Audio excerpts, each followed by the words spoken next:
Here's what happened round 11 of the FIM Motocross World Championship, the Liqui Moly MXGP of Germany at Teushenthal. MX2 race 1, Tom Vialle grabbed the foxhole shot for the 7th time as Kai de Wolf fell at the first turn.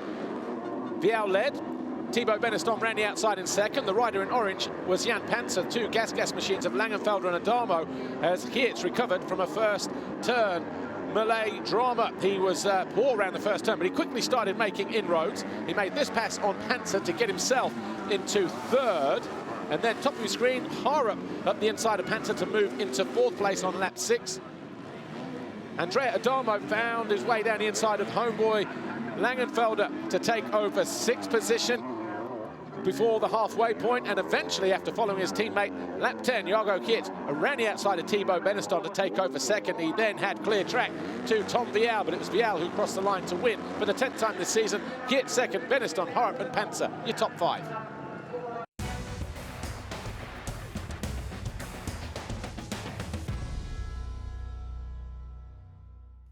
Heading into MX2 race 2. After arriving here with an 11-point buffer, Tom Vialle now led Jago Geerts by 14 points, and he grabbed the foxhole shot for the 2nd time today, his 8th for the season. Alongside him, Thibaut Beneston, the number 80 of Andrea Adamo. And as we cut across the start straight into turn 4, Beneston led the way. Harup got caught napping as Langenfelder went through early on. That was for 5th place.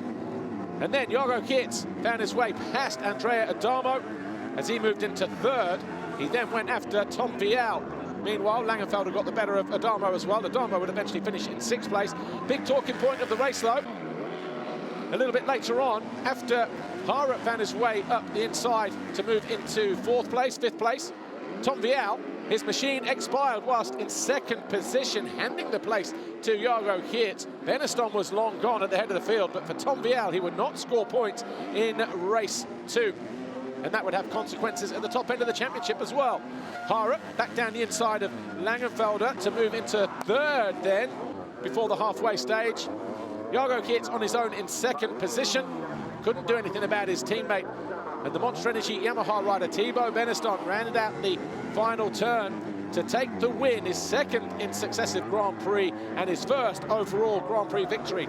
Beneston won the overall then with a 3rd and a 1st for his 1st ever career win. Geerts was 2nd with 2 second-place finishes. On the podium now, 10 from the first 11 rounds. And Harup back on the podium for the 4th time this year. And Jago Geerts, the new championship leader.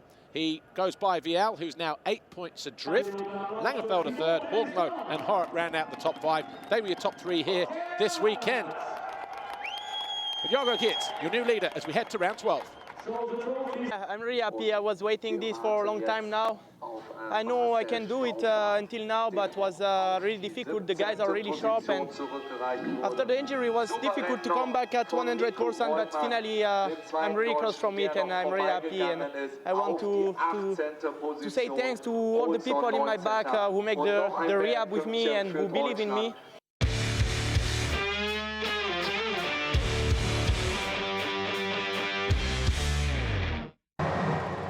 GP race 1 over on the far right-hand side. Tim Gajser explosive out of the gate. Alongside him, Paul Jonas, but it was Gajser who grabbed his 3rd foxhole shot of the campaign. Behind him, the 41 of Jonas, the 3 back from injury, Romain Febvre on the Kawasaki, and then 2 Red Bull gas riders in there, Langenfelder and Prado. Jeremy Seewer was behind them, but as the race went on, he found his way past Romain Febvre to move into 3rd. Then Jorge Prado got the better, eventually, of his teammate to move into 5th place. Guadagnini hanging on there in the background, and then a mistake from Prado. Prado fell from 5th. He eventually came home in 7th, but Fernandez and Guadagnini went back by for 5th and 6th. Tim Gajser, mercurial in race 1, though he crossed the line to win race 1. That's his 11th race win of the season. Paul Jonas came home 2nd, Seewer 3rd, Febvre 4th, Fernandez was 5th.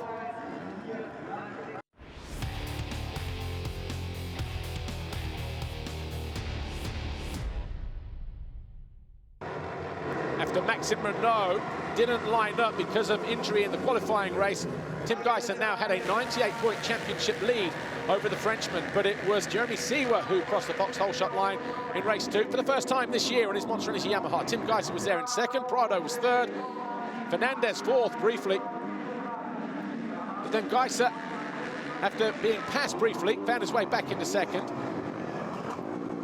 Two riders clashed on the uphill triple. Fernandez stayed up. Jonas went down. He would eventually get back to a respectable 13th place. A little bit further down the order, Jeremy Van Horbeke made his way past Brian Bogus to move into 10th. And then Koldenhoff also merged by the 29 to move into 8th place later on in the race. So too did Jeremy Van Horbeke. This pass on Jacobi put him into 9th. Jacobi eventually came home in 11th after being passed by Jordi Tixier. A lonely ride in 3rd place for the Red Bull Gas of Jorge Prado. Calvin Verlanderen on the Geben van Venrooy Yamaha not able to do anything about it, but Jeremy Seewer crossed the line to win race 2. His second race win of the season, but it was Tim Geiser who rounded out the final turn in 2nd place to win the overall Grand Prix here in Germany. Tim Geiser going 1-2 for his 40th career win, his 95th podium. Jeremy Seewer 2nd overall with a 3rd and a 1st. And his 4th podium this year, that's also his 44th career podium. And a 61st podium for the number 61, Jorge Prado, coming home 3rd. Tim Geiser now, though, 101 points clear of Jeremy Seewer. Prado is 3rd. Renault has slipped down to 4th, ahead of his teammate Glenn Koldenhoff. But the top 3 riders here today, Tim Geiser, Jeremy Seewer and Jorge Prado. I was enjoying a lot. Second race was quite sketchy with the sun already quite low.